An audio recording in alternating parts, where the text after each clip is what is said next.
이 100점에는 동일뿐만이 아니라 사업성과 직결되는 공공기업, 이주대책육, 임대주택 뭐 이런 것들이 분당 같은 경우는 포함이 됐단 말이에요. 근데 만약에 이제 향후에 두 번째로 선정이 되는 구역에서는 이런 기준들이 없어질 수도 있다는 거잖아요. 이 100점이라는 기준을 안 하겠다는 거니까. 만약에 없어진다면 저는 좀 형평성 논란 같은 게 생길 수도 있을 것 같아요. 매로인 여러분 반갑습니다. 매일경제신문 부동산부 이석희 기자입니다. 주간 부동산 리뷰 주부리 11월 넷째 주 시작해 보겠습니다. 첫 번째 소식은 너무 빠른 거 아니에요? 무슨 이야기냐? 금리 이야기입니다. 한국은행이 어제 이제 금통위에서 기준금리를 25bp 내렸죠. 이로써 이제 한국은행 기준금리는 연 딱 3%가 됐습니다. 너무 빠른 거 아니요? 라고 제가 했죠. 대부분 예상하지 못한 결과였습니다. 왜냐하면 지난 금통위 때 이미 25bp를 한번 내렸어요. 38개월 만에 이제 금리의 방향이 바뀐 피벗이었는데 이창용 한은 총재가 그때 이렇게 얘기를 했습니다. 미국처럼 빠르게 큰 폭으로 내리지는 않겠다. 그리고 굳이 이 말을 하지 않았어도 한은이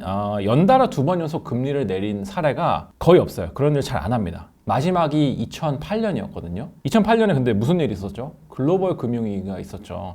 이때는 그냥 어마어마하게 무지막지하게 내렸습니다. 한 번 금통위 열었을 때 100bp, 그러니까 1% 내린 적도 있어요. 2008년 12월 이제 무려 한 번에 1%를 내렸고, 그때는 이제 그만큼 심각했기 때문인데, 그래서 이제 2번 연속, 3번 연속 내린 거였는데, 이번에는 그런 대형 이벤트가 있는 것도 아닌데 2번 연속 내렸다. 그래서 상당히 이례적인 거 아니냐라는 이야기가 나오는 겁니다. 이례적이긴 한데 이유는 있습니다. 크게 두 가지라고 볼 수 있는데요. 첫째, 경제 성장률이 좋지 않기 때문입니다. 2분기에 어쨌든 우리나라 경제가 역성장을 했죠. 그리고 3분기에도 성장률 0.1%에 불과해가지고 이번에 금통위 열면서 한은이 올해 경제 성장률 전망치도 조정을 했어요. 그걸 0.2%포인트 낮췄습니다. 그래서 2.2%로 제시를 했어요. 이렇게 경제 성장률이 좋지 않은 게 첫 번째 이유고, 두 번째는 사실 첫 번째와 연장선인 거죠. 트럼프의 관세 폭탄입니다. 얼마 전에 이제 멕시코와 캐나다 그리고 중국을 향해서 관세 폭탄을 트럼프가 선언을 했죠. 관세 우려가 본격화되면서 이제 한국 기업들의 수출도 타격이 예상되니까 이 영향도 좀 고려를 해서 선제적으로 금리를 내린 거로 보입니다. 그래서 한은이 이렇게 깜짝 결정을 하니까 나오는 반응. 한은 집값보다 경기를 선택했다. 금리가 내리면 부동산에는 상승 요인으로 작용하니까요. 물론 기준금리의 흐름과 주담대의 흐름이 반드시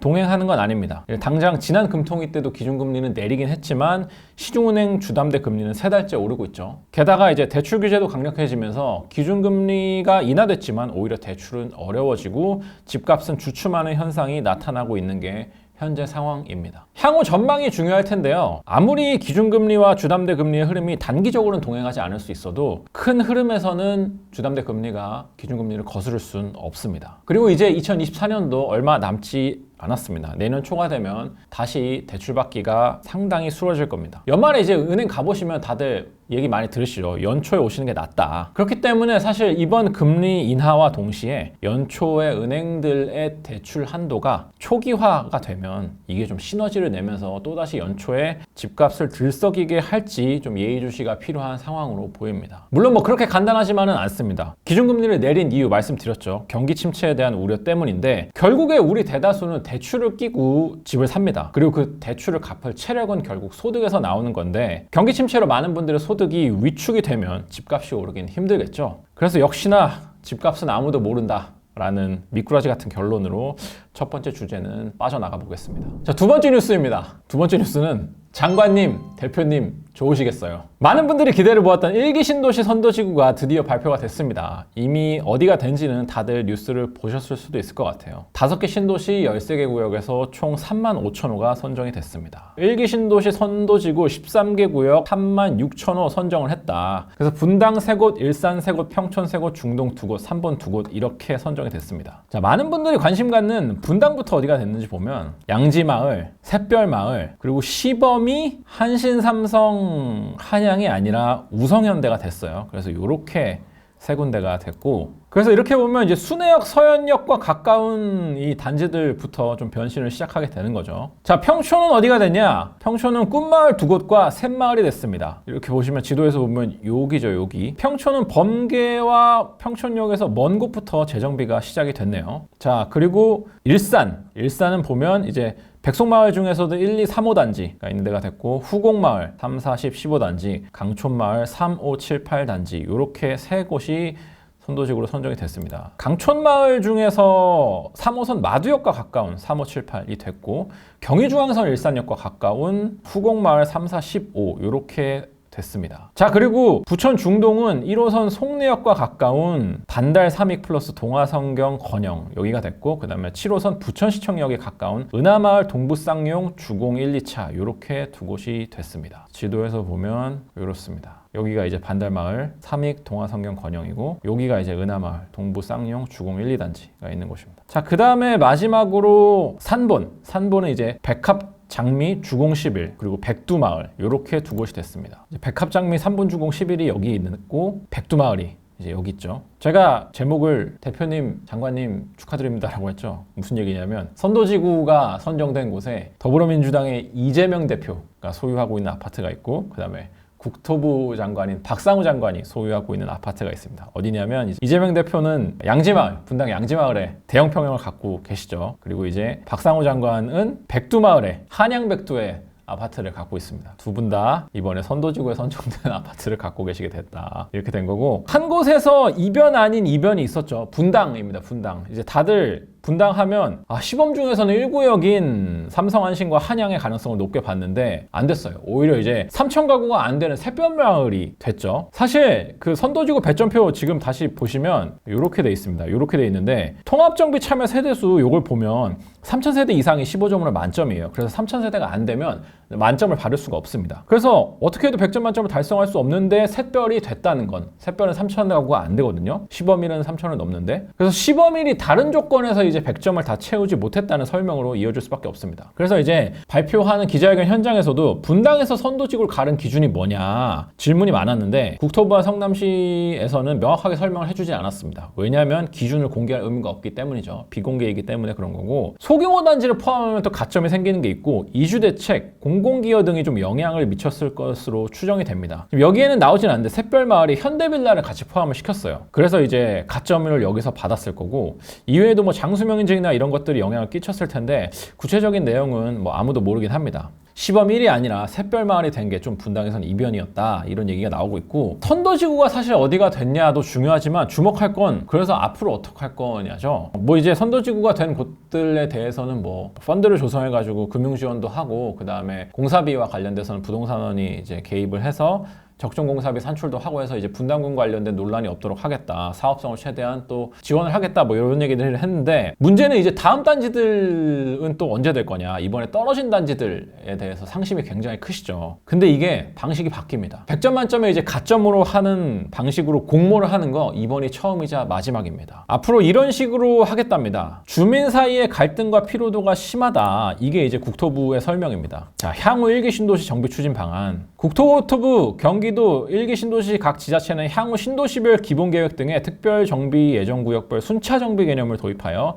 내년부터는 공모 없이 주민 제한 방식으로 연차별 정비 물량 내에서 승인해 나가는 방안 등을 검토하기로 했다. 주민 제한 방식으로 순차 정비를 하겠다라는 거죠. 주민 제한 방식의 순차 정비는 지금 1기 신도시를 포함한 노후 도시가 아니어도 모든 재건축 재개발에서 똑같이 하고 있는, 적용되는 방식이 아닌가요? 저만 이 말이 전혀 어떤 노후 도시만의 특별함이나 구체성을 담고 있지 못하다고 느끼는 건지 잘 모르겠는데, 예시로 뭐 이런 것들도 들었습니다. 이번에 뭐 공모한 데들 중에 일단 1단계 이번에 이제 공모해가지고 선정이 돼서 특별정비계획 수립이 완료돼서 추진한 데가 있을 때고, 그 다음에 2단계는 뭐냐면 이번에 이제 공모를 했잖아요. 그럼 그 중에서 주민동의율이 50% 이상으로 낸 곳들이 이제 2단계 군에 포함이 되고, 이번에 50% 미만인 곳이 3단계 군에 포함되도록 해서 순서를 1차, 2차, 3차 이렇게 하겠다, 뭐 이런 얘기도 했고, 혹은 뭐 이런 것도 가능하다. 선도지구가 거점이고 그 다음에 인근 구역을 2단계로 설정을 하는 거. 선도지구가 깃발 꽂은 데가 있으면 그 주변인 곳들은 2차, 3차로 간다. 뭐 이런 방식도 가능하다. 이렇게 예시라고 들어놓긴 했습니다. 방안을 마련할 계획입니다. 이렇게 나와 있죠. 이 말인 즉슨 국토부는 아직까지 어떤 방안도 공식적으로 확정하지 않았다는 뜻입니다. 결국엔 어떤 방식이든 다 검토될 수 있다. 모든 가능성은 열려 있다.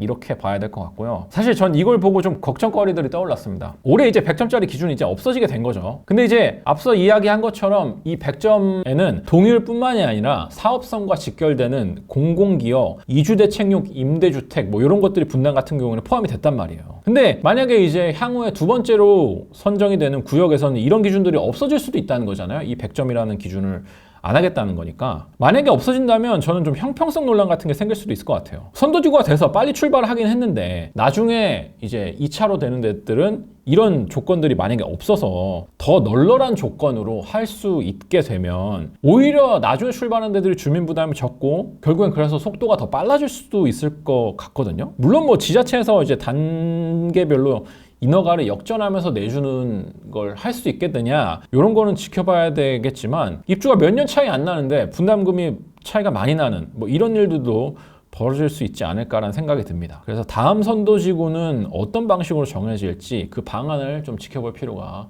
있겠습니다. 자, 세 번째, 무한 등비급수 양도세입니다. 여러분 얼마 전에 이제 수능이었죠. 다들 수학 좋아하셨나요?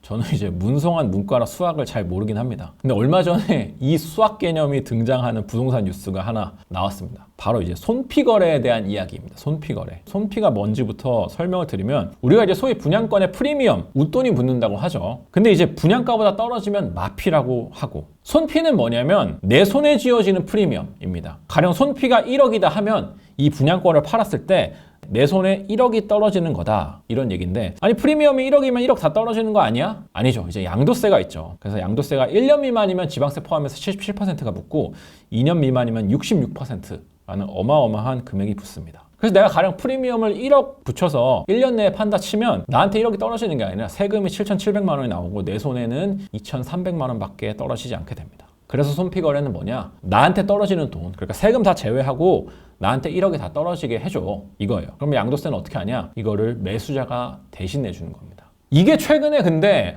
법 해석이 바뀌었습니다. 원래 일단 손피거래를 양도세를 어떻게 매겼는지부터 설명을 해드리면 이제 앞서 설명한 걸 다시 가져와 볼게요. 프리미엄이 1억이면 매수자가 양도세를 7,700만 원을 대신 내주는 거죠. 근데 이걸 매수자가 대신 내주니까 법은 어떻게 해석을 하냐? 야, 매수자가 세금까지 대신 내주면 이것도 너한테 이득이네. 그러니까 양도 차익에 매수자가 대신 내준 세금까지 포함시켜. 이렇게 얘기하는 겁니다. 그럼 어떻게 되냐면 일단 7,700만 원 세금이 있죠. 그리고 여기에 77%를 한번 더 곱해야겠죠. 그러면 한 이제 5,900만 원, 6천만 원 정도 되거든요. 그러면 매수자가 대신 내줘야 할 양도세가 7,700만 원이 아니라 여기에 6천만 원을 더 더해서 뭐 1억 3,700만 원 정도가 되는 겁니다. 이게 이제 손피거래를 하게 되면 양도세가 2번 더해지는 지금까지의 해석이었어요. 근데 이걸 보고 이런 생각이 드실 수도 있습니다. 아니 세금 누가 내든 한 번만 내면 됐지 너무 많이 물리는 거 아니냐. 아니 그리고 양도세를 대신 내줘서 그 대신 내준 양도세가 이득이어서 양도세를 또 물리면 아니 그러면 그렇게 해서 내준 양도세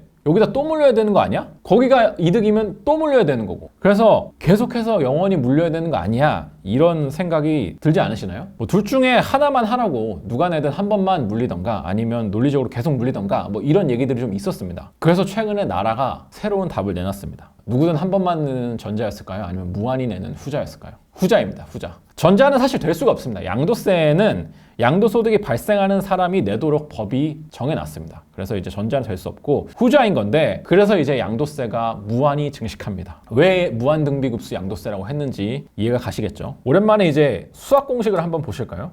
자, 이게 무한등비급수의 식이죠. 저도 진짜 오랜만에 보는데 초항이 A고 공비가 R인 무한등비급수 그리고 이게 합을 이렇게 계산하는 건데 자, 여러분 여기다 한번 그 프리미엄이 1억인 그리고 1년 이내에 매도를 하게 되는 경우를 한번 대입을 해보겠습니다. 프리미엄이 A니까 여기가 1억이 되겠죠. 그리고 이게 공비니까 양도세율인 77%, 0.77이 될 겁니다. 그래서 A가 1억이고 R이 0.77인 무한등비급수가 되는 겁니다. 무한등비급수의 합 을 구하는 공식이 있죠. 이렇게 된답니다. R이 1보다 작을 때 세율이 일단 0.77 그러니까 77%니까 수렴하겠죠. 0으로. 그런 경우에 합은 1-R분의 A다. 자, 그래서 양도세가 0으로 수렴할 때까지 계속 더하는 무한등비급수가 되는 겁니다. 그래서 이걸 다 더한 게 손피거래 양도세의 총액이 되는 건데 이렇게 되면 아까 이제 저희가 1억으로 시작했을 때 두 번만 하면 1억 3천만 원 정도가 양도세라고 했잖아요. 근데 바뀐 해석대로 하면 요게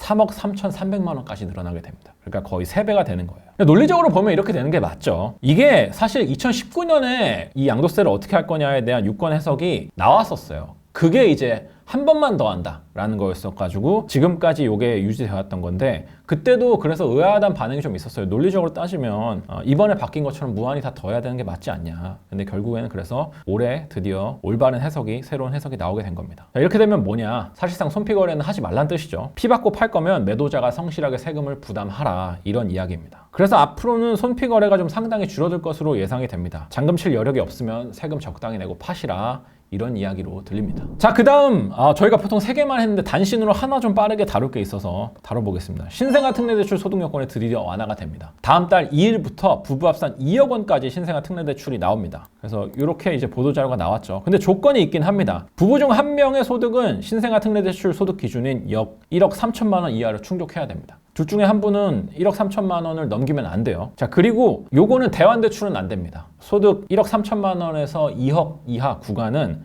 신규로 주택 사시는 분들만 가능합니다. 자, 그래서 새로운 이 금리 구간도 신설이 됩니다. 1억 3천만 원 초과 구간에는 이렇게 되니까 금리 궁금하신 분들 캡처하시면 되고, 자, 그 다음에 전세자금 버팀목 대출 금리도 이렇습니다. 소득 1억 3천만 원 초과부터 2억 원 이하이신 분들 이렇게 이제 신생아 특례대출을 받을 수 있게 됐다. 자, 그 다음 주간 시세입니다. 주간 시세. 전국 아파트 가격이 지난주에 마이너스로 돌아섰죠. 근데 이번 주에도 마이너스 0.02로 낙폭이 좀 더 커지면서 하락세가 이어졌습니다. 수도권은 상승폭이 0.01%, 그러니까 보합권에서 계속 머무르고 있고, 서울이 상승폭이 다시 한번 좀 줄어들어서 지난주 0.06이었는데 이번 주는 0.04%포인트입니다. 그리고 지방은 하락폭이 더 커졌고, 전세가격 상승폭도 전국, 수도권, 서울, 지방 가리지 않고 조금씩 줄어들고 있는 모양새입니다. 자, 그리고 마지막으로 다음 주 분양입니다. 다음 주 분양은 이렇게 이제 몇 단지 없습니다. 3개 단지 정도밖에 없네요. 이렇게 나올 예정이고, 이제 많은 분들이 힐스테이트 등촌역 좀 관심을 갖고 계실 것 같습니다. 서울에서 나오는 분양이다 보니까. 요게 이제 저희가 웬만하면 임장대리, 이대리 다 다뤄드리려고 하는데 최근에 분양이 너무 많다 보니까 모든 단지를 다 다루기는 힘들어서 못 다뤄드렸고, 그래서 여기 간단히 좀 보겠습니다. 일단 힐스테이트 등촌역 위치는 어디냐? 여기입니다. 여기 9호선 등촌역 역세권 단지입니다. 그래서 등촌역에서 도보로 한 8분 정도, 빠른 동은 한 5분 정도면 가겠네요. 전체 543가구 중에 절반 이상인 274가구가 일반 분양으로 나옵니다.